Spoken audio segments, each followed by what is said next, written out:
parental notification on sexually explicit material on their kids' subject matter. How about racism and sexism in schools? And then finally, the Born Alive Act. What do all of these have in common? This is legislation that we were talking about over the last couple of days in the Virginia General Assembly and actually has implications across the country. We're going to be talking about that and more coming up on this episode of Making the Argument, where we make the arguments to defend a free society. Okay, first things first. For those of you who have been with us for a while now, you're probably wondering, why are the podcasts being published so late in the evening? First of all, I just want to apologize because I know that you get into a certain pattern with respect to listening to certain things, and when it publishes at different times, it can be frustrating. Let me explain.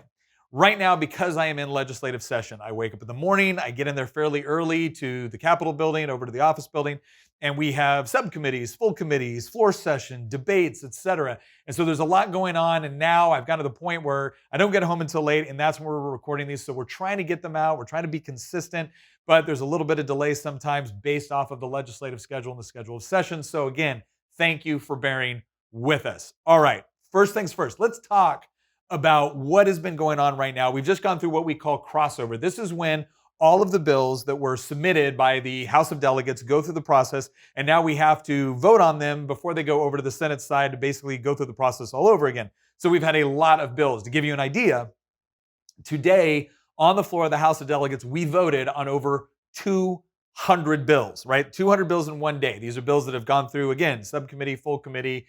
They've gone through what we call 3 readings on the floor, which means if you look at our calendar, which shows us all the bills that are coming up before we vote, we have first reading, which is kind of like a heads up, right? Like just letting everyone know, hey, this bill's on the floor calendar. Then you have the second reading. This is where we actually debate about the bills. This is where you go through a more elaborate explanation and both sides kind of hash it out on the floor. And then you have third reading. Third reading is when we actually vote on the bill. And now, just because you're on third reading, you've already had a debate on second reading, doesn't mean that people still don't get up and speak some more. But over the last 2 days, that's what's been going on. And to give you an idea, on Monday, right, we spent, I think it was over 12 hours on the floor just going through hundreds of bills so that we could get them all voted on today so we can go through the process of sending it over to the Senate, and the Senate will now send over their bills to us.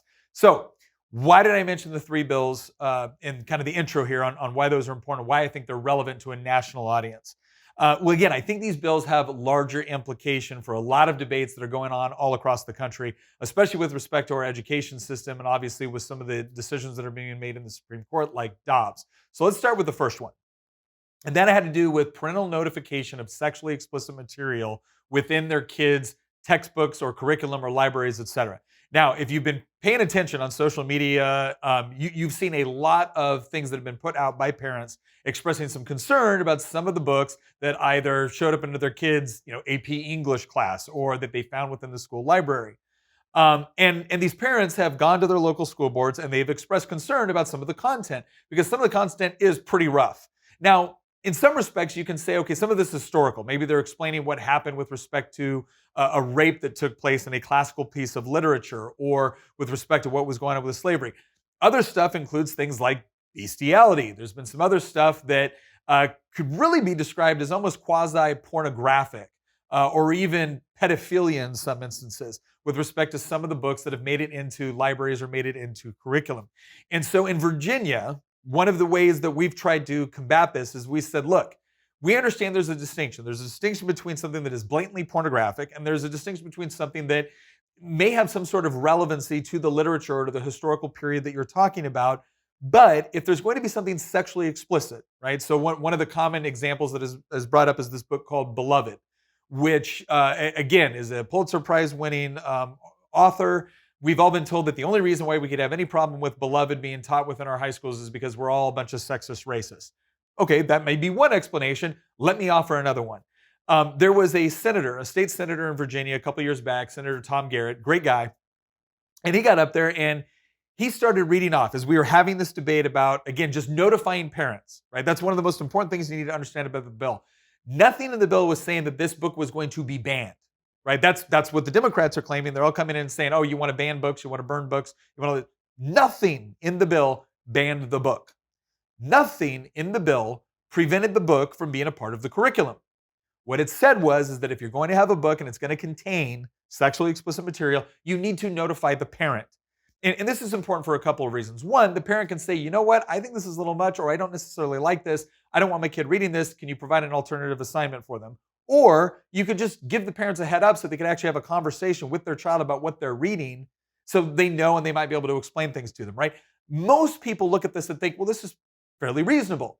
Okay, not Delegate Lopez, who got on the floor the other day and essentially claimed that we were listening to the lowest common denominator, right? So again, if you're a parent that's concerned and might want notification before you get a book which has very graphic depictions of bestiality, right? This is true. Again, Tom Garrett got up in the state Senate, started reading off, content from this book, and the same Democrat senators that were accusing all of us of wanting to burn books or ban books lost their minds, called the point of order, and tried to get all of the Senate pages off the floor. And to give you an idea, Senate pages are between 13 and 14. So especially on the 14 side, they're within the range of students that could potentially be assigned this book. So they were trying to kick all the pages off the floor, and they were furious at Senator Garrett for discussing sexually explicit materials on the floor of the Senate, until Senator Garrett told them that, yes, I'm reading from one of the books that the parents have been talking to us about.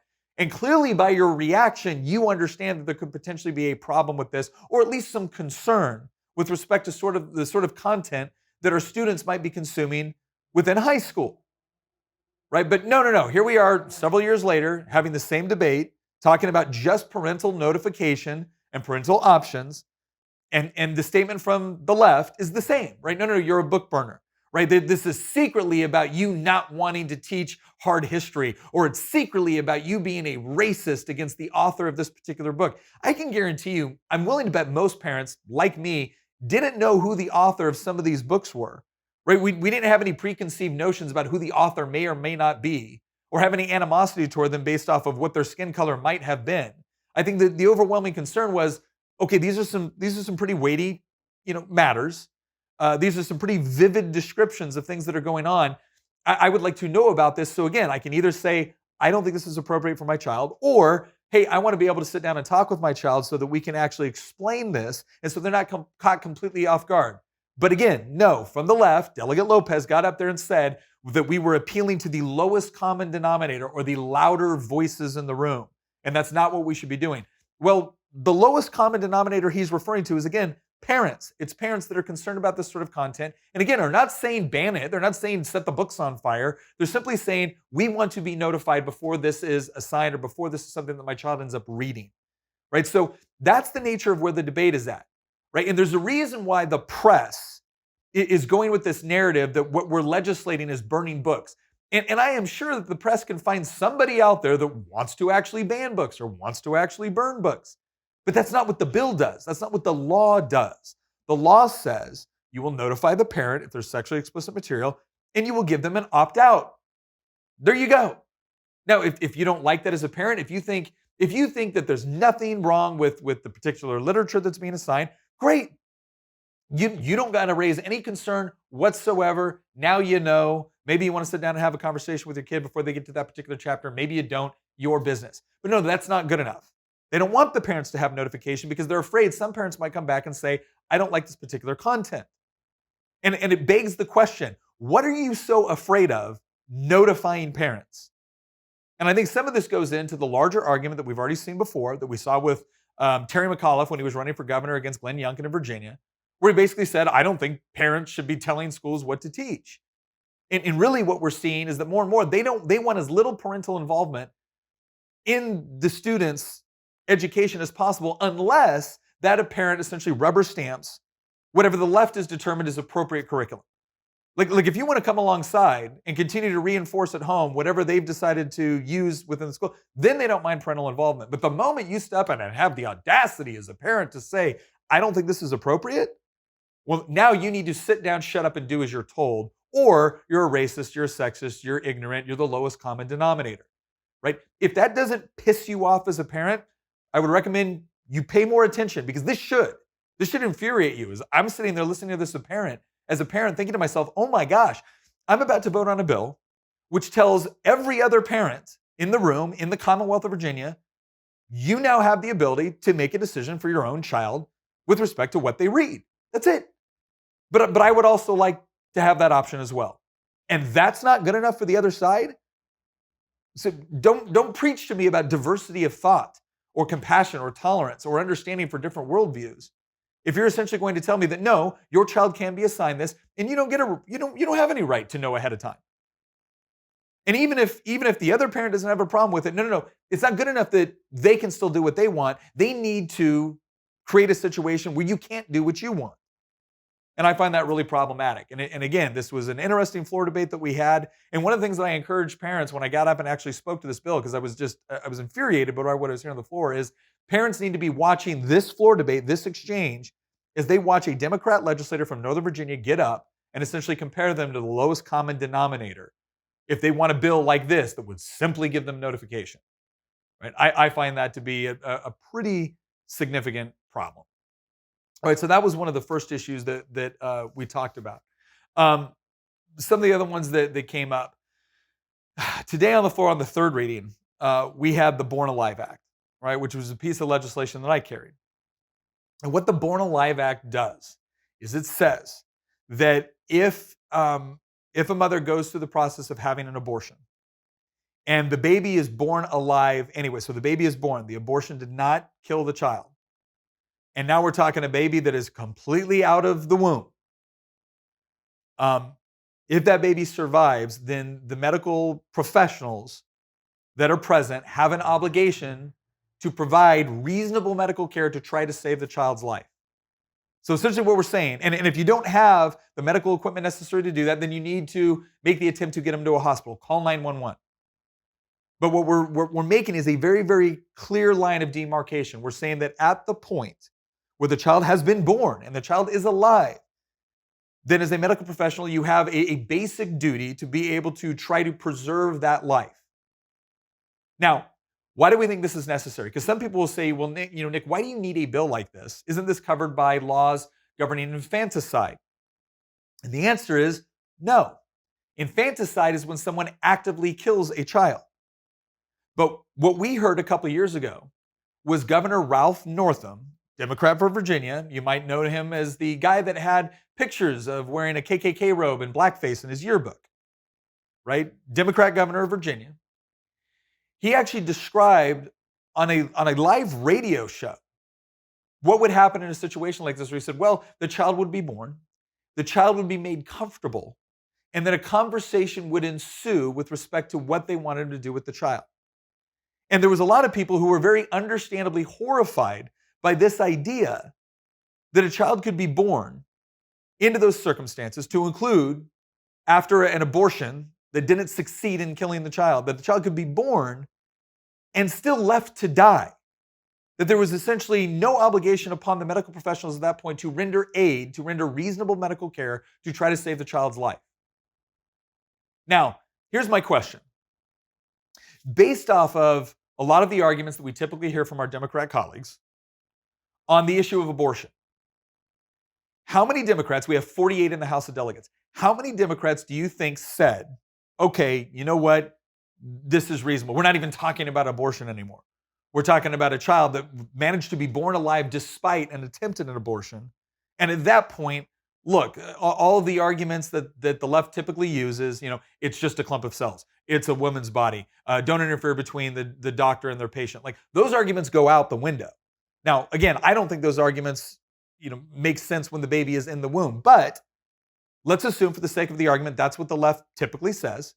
Okay, well, now when the baby's born, we're not talking about a clump of cells. Nobody thinks it's a clump of cells, right? We're not talking about anything other than an innocent live human being, right? We're not talking about something that's a part of the mother. Baby's out of the mother. Right? We're not talking about any of those things.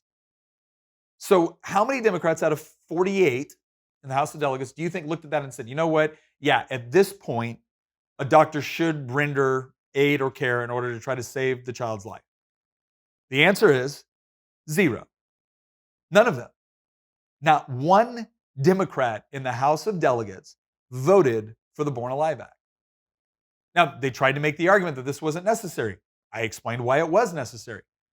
They tried to make the argument that, well, this is a horrible situation where you could have a child born where they weren't viable, right? There's no way that they could survive outside the womb. Okay, That could be a scenario, but in that scenario, there are still things like do not resuscitate laws. There's still laws which govern a parent's authority if the child is legitimately not going to end up surviving. The question is in that moment, when perhaps the parent cannot directly intervene, right? In that moment, or when the child is born and is completely viable, what is the obligation of the doctor in that moment? Like, is that not a fair question? And I pointed out that I've actually stood at an event before and helped hold up a woman that is suffering from cerebral palsy who was an abortion survivor. I have another very good friend of mine who is an abortion survivor. Both of them, when they were born, had complications as a result of the abortion. They were perfectly viable. And if it wasn't for somebody intervening to save their life, they would have died. And we know that there's been situations where children have been left to die. Go look at the Gosnell documentary. So this is very clear. Baby is born, baby is alive, baby is entitled to basic medical care. Not one Democrat could compel themselves to vote for it. Even when we brought an abortion survivor to actually explain their story and explain why this bill was necessary and important. Nope, Planned Parenthood got up with numerous people and all explained why they thought this was a potential threat to doctors and abortionists. Well, again, I have to ask the question because I am tired of hearing this argument that any of us that are pro-life are just completely unreasonable when all Democrats want is for abortion to be safe, legal, and rare. Ladies and gentlemen, we weren't even talking about abortion anymore. We were talking about a child that had managed to survive an abortion, had been born alive, outside of the mother, separate. That is the medical professional's patient at that moment, and they still could not pull themselves to vote for it when Planned Parenthood stands up and says, you better not. So if you want to know where the actual status of the abortion debate is in this country, that's where it's at. It's not safe, legal, and rare like the Democratic Party used to go by. It is any time for any reason at a taxpayer's expense. And essentially they want to claim that not only is this a right, but that this is purely about health care. And then this is really about empowerment. Can someone explain to me, where is the right? Where is the health care involved? Where is the empowerment involved about a child being born alive and being left to die on a table by an abortionist? By the way, the bill was also very clear. The woman could not be prosecuted. The mother could not be prosecuted under any conditions with respect to this bill. This was all about telling an abortionist or whatever medical professional was attempting to perform an abortion, if that child was born alive, they needed to intervene and render reasonable medical aid or to try to get them to a place where reasonable medical aid could be provided for them. And not one Democrat voted for it. So the next time I hear one of my Democrat colleagues lecturing me about taking care of the poor or the needy or the least of these or the vulnerable or the most marginalized within our society, would it be fair for me to remind them that when we had a chance to do all of those things for a person, for a boy, a little boy or a little girl, a baby, that certainly meets all of the criteria for being vulnerable and helpless and in need of our support and assistance, they weren't willing to show up for them. But if I don't vote to double the minimum wage, then we're bad guys. We're mean. We don't care about the helpless or the least of these, as one of our Democrat colleagues put it. Right? The cognitive dissonance, which is required to 1 minute make that statement and the next minute not just turn your head, but actually throw up a no vote to make sure a child born under those circumstances is rendered basic medical aid, I think is not only intellectually dishonest and inconsistent, I think it's morally abhorrent. But that's the state of the debate. That's the state of the debate in the Commonwealth of Virginia, and I'm willing to bet that's the state of the debate in a lot of places in this country, unfortunately. And we'll see what happens on the Supreme Court level. All right, finally, let's go to our third thing that I think is relevant, because if you look at what's going on, and again, with school boards all across the country right now, there's this problem with things like CRT and other things being pushed onto our students. Now, again, Democrats have claimed forever CRT is nowhere in our schools. we pointed out definitively in Virginia through the Virginia Department of Education website, their roadmap to equity, where they were pushing CRT onto our teachers. So essentially what they were doing was they weren't going into the classroom and saying, okay, kids, now we're going to discuss critical race theory. No, what they were doing was far worse. What they were doing is they were telling all of our teachers in Virginia that if you wanted to get your license or renew your license, you had to go through this training. And then you went onto their website, and how was it heavily influenced? Well, it was heavily influenced through critical race theory. And so essentially what the expectation was is the teachers were going to learn all this through their training and then go into the classroom. And regardless of what subject matter they taught, they were expected to teach it to some degree through the lens of critical race theory, right? So we were able to address all this. So a lot of parents said, look, we don't want this sort of stuff in our classroom. We would like to focus on things like, oh, I don't know, literacy, math skills, understanding science. Like these would all be great things before we get into, oh, I don't know, complex theories, essentially suggesting that you might be an oppressor or an oppressed class based off of your skin color.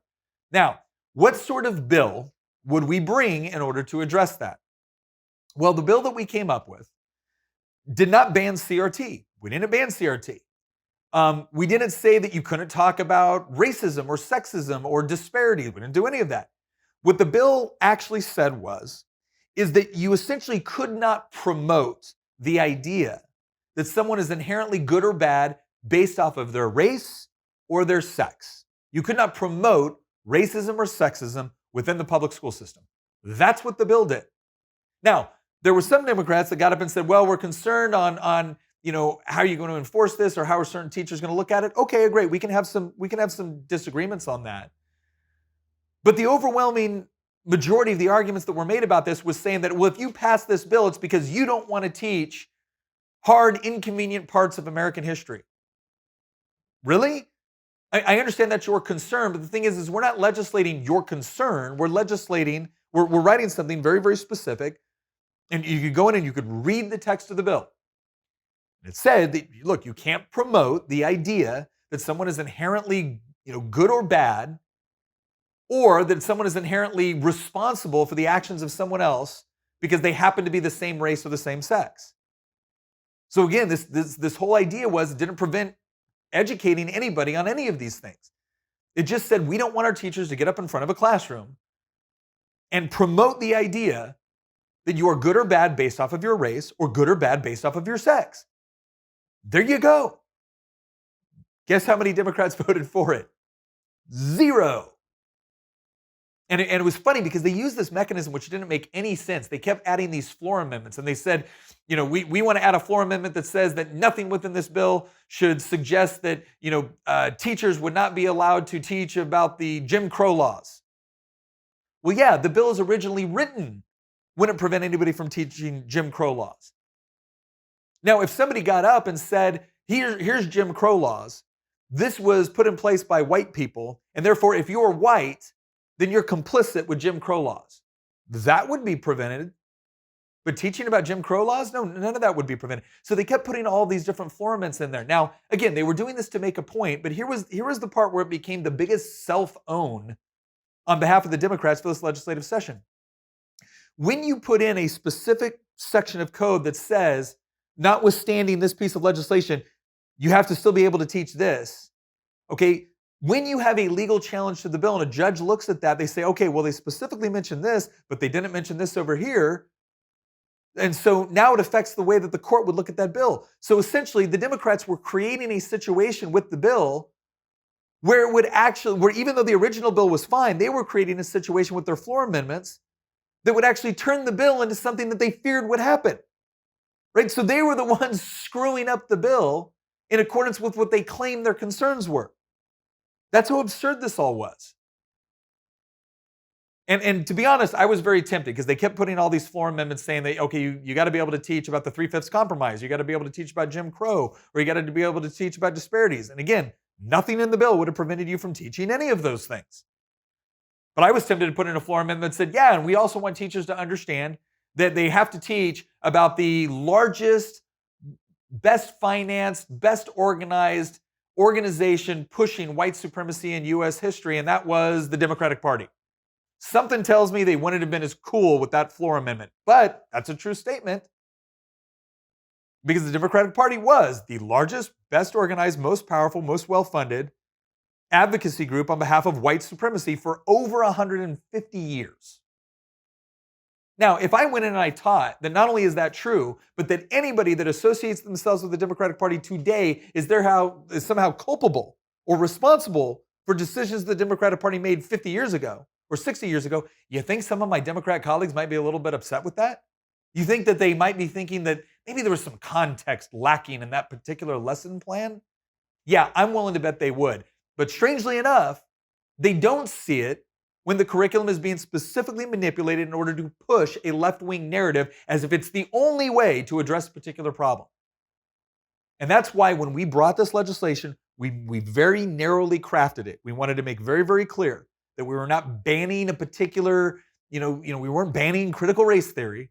What we were saying is we don't want any of our teachers in public school to get up and to promote racism or sexism or the idea that you are somehow, bad or responsible for things you never participated in because your skin tone happens to be the same or similar to somebody that did something bad before you.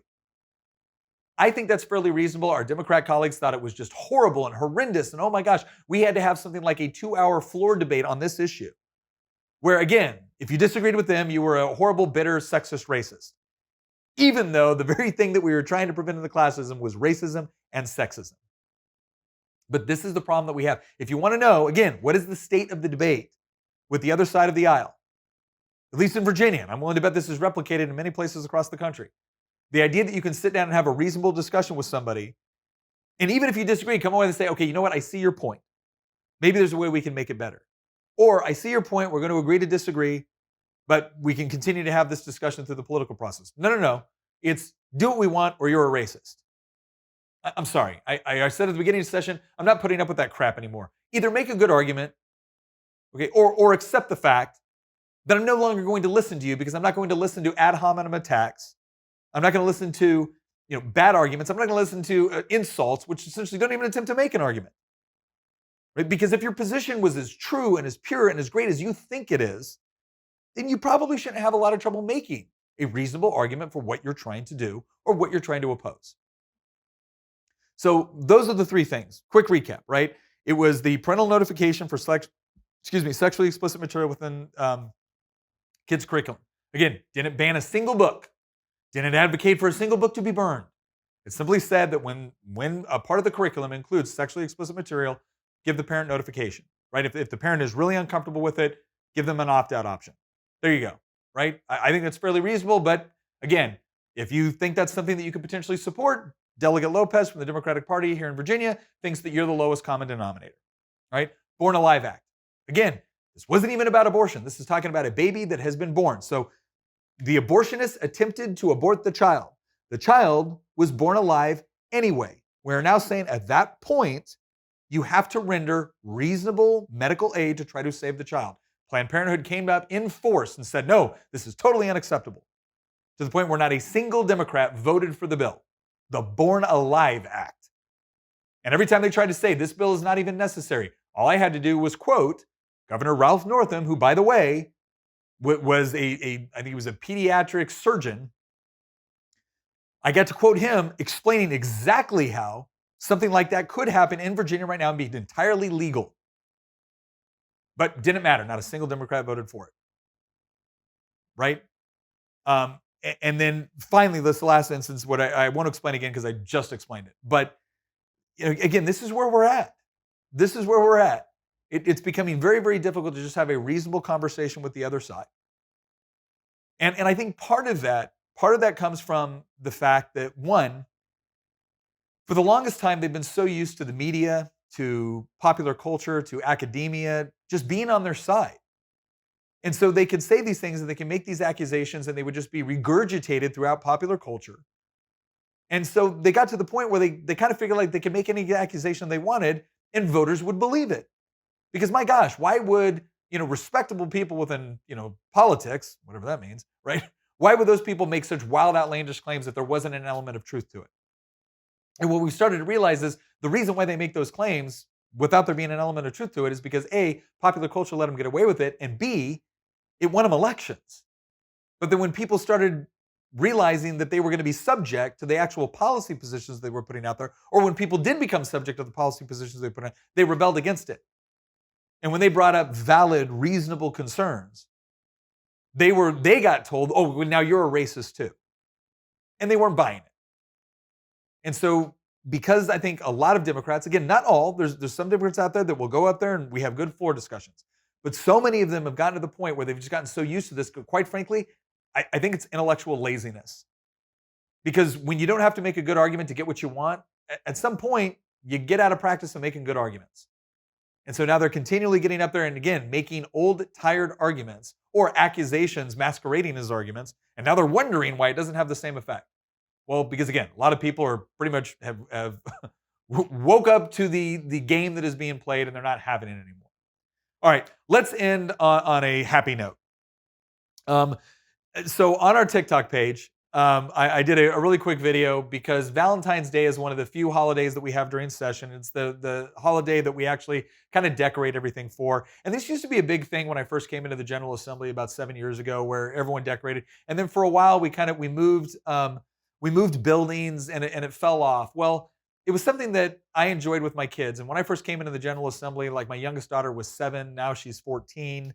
My son's now 16, my oldest daughter is now 19. So, my kids were still relatively little when I first came into the General Assembly. And this is one of the things that they came down to help Daddy decorate the office, decorate the hallway. And they would work with Miss Gina, who's my chief of staff, and they work with Miss Brenda, who's our administrative assistant.